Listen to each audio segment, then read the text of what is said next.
Hello, welcome to the Joinery Business Podcast. Today, I've got a special treat. I'm going to go live into our Facebook group, the Joinery Business Hub. It's an impromptu conversation. It hasn't been scheduled. It hasn't been planned. I'm just going to jump into the hub and talk about sales conversions. It's one of the conversations that's been coming up, as it always does throughout the years. A lot of joinery businesses just get stuck in the old, well, if I win 20 or 30% of the jobs and I quote more work, then I'm actually winning more work. But then the other side of the conversation is I haven't got any time on the weekends or after hours for my wife and my kids or to live my life because I'm always quoting. So we have to have a real conversation about how we can improve your conversion rates. Sales people are not born. Good salespeople are not born. They are taught how to be good salespeople. And one of the big problems or the big restrictions in this industry that we find in people's mindset is we reject being called a salesperson because we don't want to be compared to the used car salesman or whatever the bad example is. But we have to get real about this. We have to get super real with ourselves that if you're actually trying to win work, you're actually operating in a sales capacity. And the goal of a great sales outcome is high conversions with A-grade clients. So we've spent a lot of time learning how to do this and then applying it with many of the businesses, in fact, every one of our businesses in our coaching programs. So in this podcast, I'm going to give you a little bit of gold, a little snippet into some of the little techniques that surround how do you improve your conversions. And it will provoke some thought. It will generate some, maybe some, that doesn't sound right, but I can promise you that anything that we bring to you in the podcast is not in beta testing. We've already used these processes hundreds and hundreds of times, and they've already proven to work exceptionally well. The only question is, will you take the stuff that we're giving you and apply it in your world? That's really the only question. There is no question in our world whether this works or whether it doesn't, because it's already proven to work hundreds and hundreds of times on repeat. So hopefully you enjoy today's podcast. Hopefully you take it and use it and get some benefit from it. And we'd love to hear from you. We'd love to hear if it actually has done that for you. So without any further ado, please jump into today's podcast. And if you'd like to re-watch the podcast, jump into the hub and have a conversation there or whatever you want to do. All right. Have an awesome day. We'll chat with you on the side. Cheers.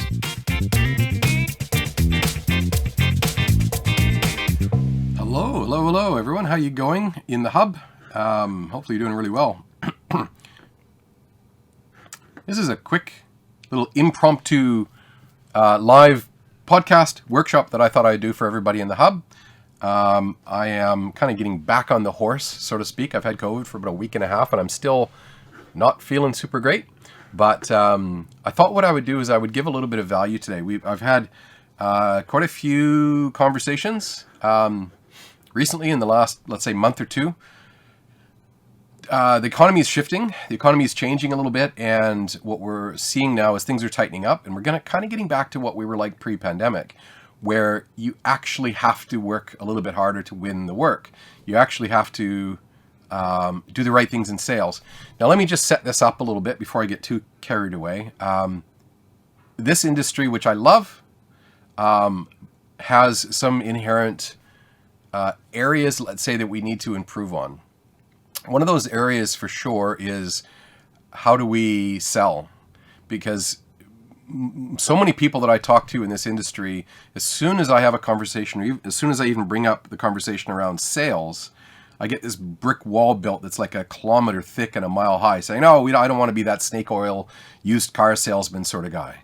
I get it. Of course, nobody would want that. Nobody would want you to be a salesperson that everybody hates, the used car. We all have that sort of impression. But let's just get real for a minute here. Hey, let's get real about this. If you're going to spend time with clients winning work, you are a salesman and you do need to convert the work. So it's time that everybody just gets real with yourself, that it's about converting the work, because if you're going to spend all this time doing a quote and then complain that you haven't got time to live your life and you're only converting 20 or 30%, then maybe it's time to have a slightly different conversation. So what I'm going to do today is I'm going to run through some of the training that we do in our coaching program. I'm going to give you a ton of value, and if you'd like the workbook, There is a workbook that we can give you for this. Just put in the comments below this video, workbook please, and the workbook is something you'll see that I'm going to present here, and you can actually take this and print it off and use it as a bit of a process for improving your sales conversions. All right, so I'm going to share my screen. We're going to go through a little bit here today. Okay, so this is an introduction in sales that we do with everyone. Bear with me for one sec. Okay, so when we're talking about sales, part of the problem, and this is sort of right across the gamut of the industry. It isn't just Australia, but if you're watching this and you're in Australia, it certainly relates to you. One of the concerns that we have when we're selling, I'm going to use that in quotations, working with clients, spending time trying to win work, one of the concerns we have is that you think people are buying based on price. This is one of the biggest sales barriers.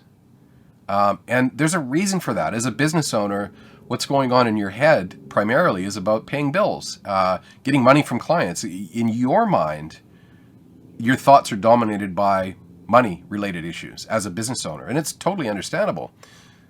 But the customer's thoughts are not dominated by money. But let me just be clear. If you are dealing with somebody that's buying on price, they may not be your A-grade client anyway, so it might be okay to just say, I'm sorry, but we don't align.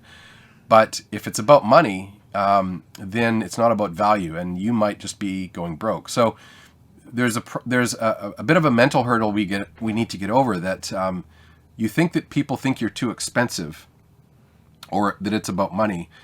The other problem that we see a lot is we try to sell to everyone, and we're not prepared in many cases to say no to a D-grade client, or we don't even know how to identify a D-grade client. And this willingness to say no to some clients, when they come across your desk is a difficult one, because if you need the work, it feels like you're turning down work that you need. But if you don't make room for the A-grade clients, all you've got room for is the D-grade clients, and your business really suffers because of it. So you got to watch out for D-grade clients. And the other thing is we think that the sales process starts right from the very first contact with the client. We think that the customer wants to hear how great you are right when you first make contact. But the reality is, once you start trying to sell to someone, what they do is they just push back. And we just want them to say yes right from the very beginning. But in actual fact, what the customer is thinking is, oh, this is a little awkward right away. Your customer is probably thinking in the early stages of a conversation, he's not even asking any questions. He doesn't even care about what I want. He hasn't even asked about anything. It's just trying to talk about how great they are and their quality of their joinery and all that sort of stuff that you're typically saying. So customers, what I've witnessed for, over the last 25 or 30 years in the sales process is customers push back because we try and sell way too early.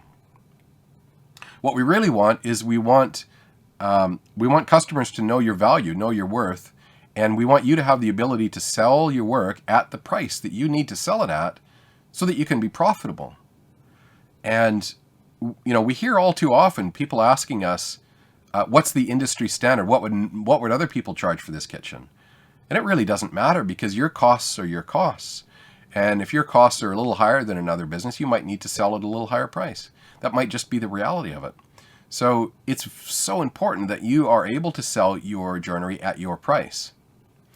It's also really important that you do start working with A-grade clients.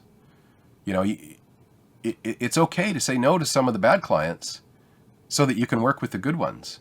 This is one of those industry hurdles that we need to get over, and teaching people how to first of all identify what a D-grade client is so that you can avoid them.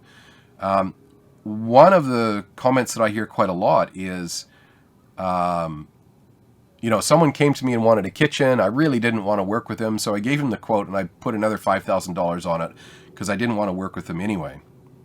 My question is, why would you bother? Why would you go to all that effort to get that quote out there, to actually submit a quote to someone that you don't actually want to work with in the first place? Because the other side of the conversation is, I haven't got enough time to go and see my kids playing soccer, or I haven't got enough time in the weekend to do this, that, or the other thing. Yet, many people are still submitting quotes for clients that they don't want to work with. So it just doesn't make sense. You really need to be dedicated to working with A-grade clients. And one of the most important things that we want to make sure everybody is focused on is this is about conversion rates. This is not about how do we get more quotes out quicker. It's not about more quotes. It really is about how do you get the quotes that you're submitting, and let's assume that the ones that you do submit are with A-grade clients. How do you get more of those to convert? And if you're not above 50% conversion rate, then you're really, really, really struggling, and your time is really, a lot of your time is really wasted. So we've got to make sure that you are focused on the real problem, which is how do we get your conversion rate up to 70 and 80%? It sounds ridiculous, right? It sounds like it's unachievable. I can promise you that the people that we work with really closely over a long enough period of time actually achieve 60, 70, 80% conversion rates. What that means is if you were typically submitting, 20 quotes and you were winning 5 of them, there's a 25% conversion rate. Wouldn't it be better if maybe you were only working with 15 or maybe 11 of those and winning the same amount or winning more? Now, what have we done? We've actually had you win more work with clients that would have otherwise said no to you. And we've actually taught you how to say no to some people that you didn't want to work with in the first place, but you've actually got more work as a result of all of this happening, right? As opposed to most people think, well, I've got to submit more quotes to get more work. And it just doesn't work that way naturally. So I've rattled on for a few minutes here. Let me know, just type into the box or give us some comments. What resonates with you? What are you thinking that I've just said that you can use so far? I'm going to run through with you guys a little bit of a step process through this to help with the thinking around improving sales. I think the first thing we need to know when we enter a conversation with a client, and let me be super clear, conversions happen in conversations. So the conversation is super important, and how you guide the conversation through a sales process is totally within your control. And it is super important that you actually do have a sales process that at each step of the way you're guiding them along that process. You think about it this way. Think about getting from one side of the creek to the other. If you can actually see the steps, those stone steps across a creek, you are likely to just go from one to the next to the next. Just take steps across and you'll get to the other side. But if there are no steps to step on, you're going, well, I don't know how to get to the other side. And you probably hear your clients sometimes, if you don't have a sales process that's mapped out, you'll probably hear your client saying, thanks, I'll get back to you. Or, I don't know what the next step is, but we'll think about it. That's because you actually haven't mapped out the sales process. And then what happens is the tail starts wagging the dog. The customer starts making the rules because you haven't made your own rules for them. I'm not saying that you're going to try and manipulate anybody in an unethical way, but the bottom line is if you're going to spend time with a client in the hopes that they actually buy your product, and I'm going to make the assumption that everybody listening to this right now, good people make good product, beautiful joinery, you're honest, hardworking people. I find the vast majority of the industry fits that mold. There's absolutely no reason why you wouldn't want people to buy from you. So the sales process is one, just like how do we put a cabinet together? We should do it the same way every single time so you get the same result. Variation in your process will have variation in the result. When you have standards in your process, whether it's putting cabinets together or whether it's a sales process, when you have standards and processes to follow, you get a standard outcome from that. So the standard outcome that we want here in sales is conversions. Okay, so the first step is asking more questions. Rather than trying to slip into sales mode right away, you need to go into discovery mode, because if you don't know enough about the people that the person that you're trying to sell to or you're trying to get to buy from you, you won't know what they value. You won't know what it is you need to focus on. And if you don't ask enough questions, you just simply won't be able to add more value than the next people. You also have to have the confidence to not try and sell to them, because you've probably been in a situation yourself where you walk onto a used car lot and the used car salesman just steps over and just starts trying to sell a car to you. Well, all you do is you just push back and you just move away. So you have to have the confidence that you're good people, you make good product, and the only way that you're going to get that client to pay you what your price is, confidently above anybody else, is to have the confidence to not sell to that person, but have the confidence to ask enough questions to discover what it is that's really important to this person right now, so that you can spend enough time discovering that. I'll give you a bit of an example. If you ask enough questions, you might find that what's really important to this client, let's just say, for example, you're doing a kitchen renovation. And you might find, if you do enough discovery and you ask enough questions, you might actually find that what's really important to this customer is your work zone is safe. Kitchen renovations quite often leave the kitchen unsafe. The floor might be open, the wall might be cut open, and they might have young kids. And they might be living in the house while you're doing the renovation, and they're actually really worried about potentially their kids going into the work zone. But if we don't ask that question, we don't know that that's what the customer is actually valuing more than anything. So it's just super critical that you have the confidence to not sell in the early stages of the conversations, and have the confidence to go into discovery mode to discover what it is that's really important to this person in front of you. So that what you can do is you can then start adding value back into the conversation. But value is anything that somebody will pay money for. That's how value is defined. And it's different for everybody. It's different for every one of your clients in many cases. And that's why discovery mode early on in the sales process is so important, so that when you get into the stage where you are a little bit more into we need to convert this, what you can do is you can feed back to them. For example, if you'd asked enough questions and the customer had said, we're really concerned about safety in our house because we have young kids, you can then feed back to them, well, that's totally understandable. I have young kids myself. So what we do is we make sure that the work site in your kitchen that we're renovating is totally clear. We would also cordon off the entry zone so the kids can't get in. We'll make sure everything is perfectly safe. And maybe at the end of the day, we'll do a safety audit of the site and get you to sign off on it, and then we'll leave and we'll come back the next day. Now, if you do that and no other person bidding on this job does that, the chances are very, very high that you're going to get your price, and you might be the most expensive bid on the job.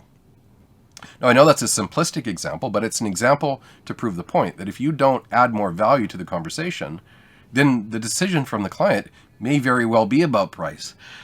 So it's so important that you learn to speak their language, and it's so important that you move the customer through the steps of your sales process. So you need to have these steps through a sales process. It's really important that you think along the lines of, you're not selling your joinery. If it's a kitchen, you're not selling the kitchen. What you're actually selling is the next step in the process. That's a critical mindset, because if you're thinking about selling the joinery and just getting them to say yes to that in the beginning or mid stages of a sales conversation, they're just going to push back. But if your thought is, well, the next step in this process is, we'll have a meeting, we'll sit down and go through the drawings, and the next step is I'll come back to my office and I'll do the designs, I'll come up with the first, and then we'll meet in the next stage. You're actually taking them through the steps. And once you take potential clients through steps, and you continue to take them through the steps, what happens is you're dropping what we call value bombs. You have that opportunity, the more time you spend with clients, to add more value to the conversation, make you more valuable in the eyes of the customer, and make it so that they actually trust you more. But you're also creating momentum with that client moving towards the final step, which is to sign your contract and say yes and pay you a deposit and have you do the job. So momentum in the sales process is important, and it only happens when your potential client is actually taking steps towards that final goal. So it's super important that we get to the final goal, the final step. Now, this is probably a little controversial. And I'm just going to pause for a second here, because I'm willing to bet that most of you follow the email and pray method. And I'd like to encourage you guys that are in the hub right now listening to this, if you're listening to this in our podcast, jump into the hub and put some comments in this thread. But I'm willing to bet that most of you would use the email and pray method, which means you get to a certain point with the client and you will email the drawing and you'll say, get back to me with what you would like to do.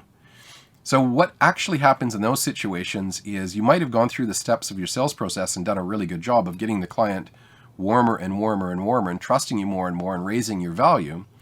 And then you get to that point where you've sent the email off to them and then you just let them cool off.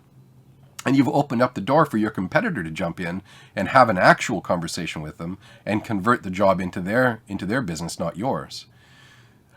So it's so important that we do get to a point where the final steps of a sales process are asking them, do you want to work with us? We might not have the final design quite yet, but we'll get there after the final step. And if you trust that we're going to do it because we've done a really good job up until now, and all this conversation has led to you trusting us that we're going to do a great job. The question isn't, do you want to go with the design that's right in front of you right now, although it might be pretty close. It might not be the final design. The question is, do you want to work with us to build your beautiful dream kitchen? Yes or no? And this is where sales comes into it. And it's so important because you'll never be able to remove objections if you're email and praying. The client will work through the objections themselves, and maybe they will object to going with you if we're not having a conversation and working you through it. So an example here might be, you get to this point where you've done 3 designs for the client, you've worked out the price, and they go, yep, you're around what the other guys were saying, but your stone benchtop was $500 more than the other guy, and that's our only concern right now. Because you're having a conversation with them about this, you can remove an objection, because that might be an objection. And it gives you the ability to then say, okay, I'll tell you what I'll do. I'll reduce my price by $500. Would you like to work with us now? And those are the things that happen in sales conversations. You'll notice that whenever you, I know it's a bad example using the used car example, but great salespeople are not born, they're actually taught. And you'll notice that when you're buying a car, you go into the office and there's a bit of a process they take you through. And they work through removing objections because that's how you improve your conversion rates. So there shouldn't ever be a need to have this big stack of follow-ups, you know, the big manila folders, or there might be a folder in your computer that has all this follow-up. I don't know about you guys, but when I was running my kitchen business, I didn't know any of this stuff. I didn't know about sales processes. And what I had this stack of quotes that I had put out to clients, and it was like this stack of stress because every time I looked at it, I wasn't sure whether I should phone them back and bother them, you know, a day or two. When should I phone them back? What do we do now? And so it just got really awkward, and you never really know if you contacted them, are you annoying them? But the bottom line is, if we can eliminate the follow-up by having conversions and conversations at the last step, then there is no more follow-up to do. So, you know, you have to sort of take people through a process where you know that you've got this step through process happening, going from cold to hot. And the only way they go from cold to hot is if you make them trust you well enough. So you've got some choices, right? You can work with clients and create a high amount of trust and have highly qualified clients, and what you end up with is raving fans. But you could also have high trust and people that aren't qualified, and then they're just fans of yours, but they don't necessarily buy from you. You could have people that you're working with that are not qualified and they don't trust you at all, and all they are is skeptics. And if you're working with people that are highly qualified but don't trust you, all they really are is critics. So we want your leads that you're working on to be up in this section here where they trust you, and your marketing is that first place to build trust, and they're actually highly qualified. I'm going to talk a little about being qualified here because the word qualification, most people think I have to work out if they can actually pay their bills. I have to tell you, there's absolutely no way that you're going to work that out, even though you would like to. Being qualified, or a lead being qualified, is not about whether they can or can't pay you. So let's just pause here for a second. I can see there's a few people in the hub watching.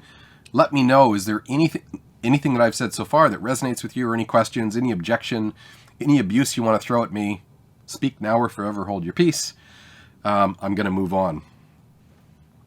All right, so the process, I'll just map out the process here. And again, guys, I'll just pause for a second here again and say, look, there is a workbook here that we can send you. And if you'd like a copy of the workbook so you've got something to write on, just put in the comments, workbook please, and we can give you a link to the workbook. All right, so the process for most people is your marketing that goes out in the world should be working really hard to help you build authority and create a marketing strategy. But the next step really is to create conversions or get connected to people. And I'm going to talk to you a little bit about this step here, this process of sales that's really, really important. One of the most important things that we get our clients to do is to have a call booking system so that when clients reach out and contact you, they're actually booking through a call booking system. You can use Acuity, you can use Calendly, but it's one of the best ways to get rid of tire kickers. Because if someone's going to send you an email and say, hey mate, we're thinking of doing a kitchen, can you tell me what you can do for us? They're actually asking you to sell to them in an email. And what it means is your marketing hasn't made them trust you enough. So you do need to get your marketing working well enough so that by the time someone contacts you, they're willing to book this chat and they are an A-grade client and someone that you would most likely want to work with. So this is really the first step, is how do you corral inbound messages so you're not taking phone calls, you're not getting text messages, you're not getting emails, you're not getting random phone calls, because it's the first way to deburden yourself from this inbound messaging system that most people feel an enormous burden around. Let me just clear some of this. So I'm going to just talk to you about the first step because it's the most important one. So when a client or a potential lead actually books a call or whatever you're doing, we have this first conversation. There's really only two things that you want them two things that you want to learn about them. Number one, are they an A-grade client? Because the bottom line is, if you're trying to convert to a D-grade client, I would suggest maybe you shouldn't. And so it should really be the very first thing that you want to figure out. And this is, what I'm talking to you about specifically here is how to know if someone is qualified. So I'm going to encourage you to think about yourself like Simon Cowell, auditioning them first. First of all, are they an A-grade client? Do you like them? Are they approachable? Do they take advice well? Whatever it is that will help you assess whether they're an A-grade client or whether they're not, put that into some sort of a script that you can follow. If they say things to you like, hey mate, I've just emailed you a drawing of our kitchen, can you get back to me with the price? And you say, well, our process is we'd like to meet with you and sit down and go through the details. And they go, that just sounds like a whole ton of work. I've given you everything you need to know. Can you just get back to me with the price? You know that they're just going to pick the cheapest price. You know that there's no value. You know that they don't want you. So that might be a reason for you to go, I'm sorry, but we're just not going to take this any further. So that's really the first step in the initial conversation, is figuring out, number one, are they actually an A-grade client? And there's some work to do there. And again, if you want some help figuring out if they're an A-grade client, reach out and I can help you work through it. The second part of this conversation, which is what we call the no-fit conversation, is working out if they actually are qualified. And qualification really, quite simply, means two things. It means, do they actually want you? In other words, have they seen your marketing? Are they a referral? Has someone in their family have you done a kitchen for one of them? So do they actually want you, or do they just want a price? It's really important, because if they just want a price, again, you'd probably want to put the brakes on this conversation until they know enough about you to actually want you. So that's the first thing. And the second thing is, do they want you now? They might say to you, I've seen your work. I love your work. You did a kitchen for my sister. It's beautiful. We want you to do the job. And we're thinking of doing the kitchen next year. Okay, cool. That's good to know, because now they're not qualified for you to put resources in to try and convert, because you're not going to convert this because they're not doing the kitchen until next year. So if that's what happens, they want you, but they don't want you now, you can then put this conversation into a nurturing conversation whereby you're probably going to have a series of ongoing conversations with them, but none of those conversations are going to be about trying to convert into a sold job, because if they're not doing it until next year, we all know how much materials have changed in price over even a day, let alone a year. So you can't lock a client into a contract now that is going to happen next year. But you can put them into a situation where you're going to have a series of conversations ongoing until such time they are ready to convert. But if they do say, yes, I saw your stuff on LinkedIn, I saw your stuff on Instagram, saw your TikTok channel, I love what you were doing, we really love that Shaker Hampton style kitchen that you did, and we're thinking of doing a kitchen in 3 months. What you then do with that conversation is you go, great, let's go to the next step. Because if they've qualified with you that they are an A-grade client and they fit the mold of the people that you want to work with, and they've shown you that they actually want you above anyone else, and their timeline is within a reasonable period of time, chances are pretty good that if you carry on this conversation, chances are pretty good it's going to convert for you. Guys, that simple approach for people that we've worked with has been an absolute game changer in their lives. Just that simple approach. I'm not going to go on to the whole process because that would be a full expansive coaching workshop. More than happy to do it. If you'd like, book a call with me and we can go through it.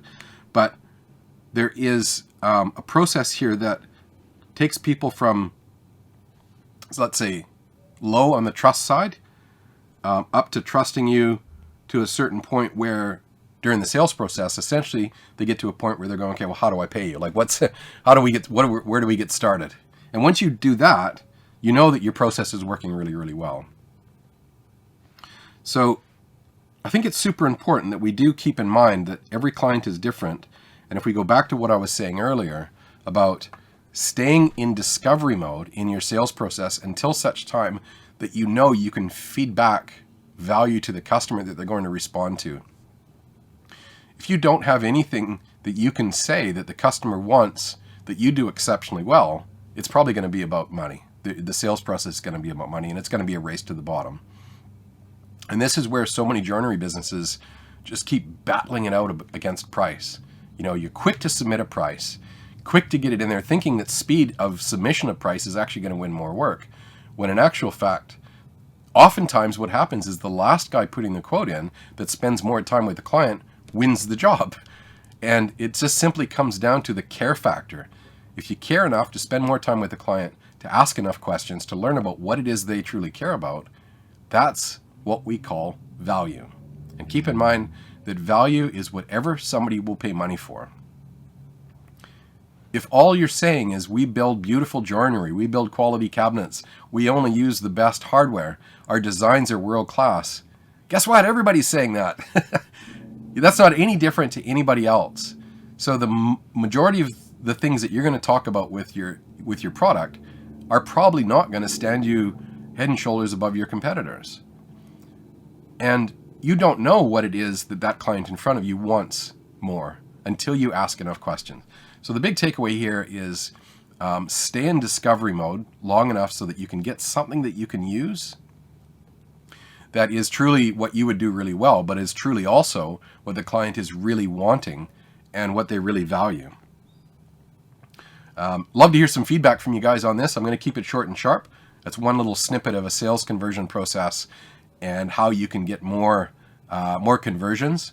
Love to have some conversations with this in the hub. I'd love to know what your conversion rate is. If you'd like to post in the comment box, what's your percentage? If you were to quote on 10 jobs, how many would you win? Is it 2? Is it 8? What's your conversion rate? That'd be a really, really good conversation to start. And if you'd like a little bit of a workbook with some scripts and some things that we can give you to help you build this out, just put a comment in the box and say workbook, please, and we'll hook you up.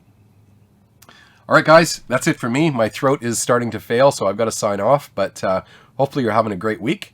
And again, if you'd like to reach out and have a conversation, jump on our website, thejoinerycoach.com, book a chat, and we can talk about how we can help you more with things. Hopefully this has been helpful. We give this free stuff away in the hub, as you know, and even if you just took everything that I just said and applied it to your sales process, I can promise you that it will make a difference. If we've made a 5% increase in your conversion rate, that's a substantial improvement in your business results. I'd love to hear if that's happened and if it's helped you. We love hearing that even if you're not a client of ours that we're working with, even if you just picked up some of the stuff that we're talking about and applied it, we'd love to hear that it's actually working for you. We do a lot of this stuff, and it is nice to hear if it's working or if it isn't. Cool, guys. All right. Have an awesome Thursday. Have an awesome weekend. We probably won't see you again until next week, but again, add some comments in the box and we'll chat with you real soon.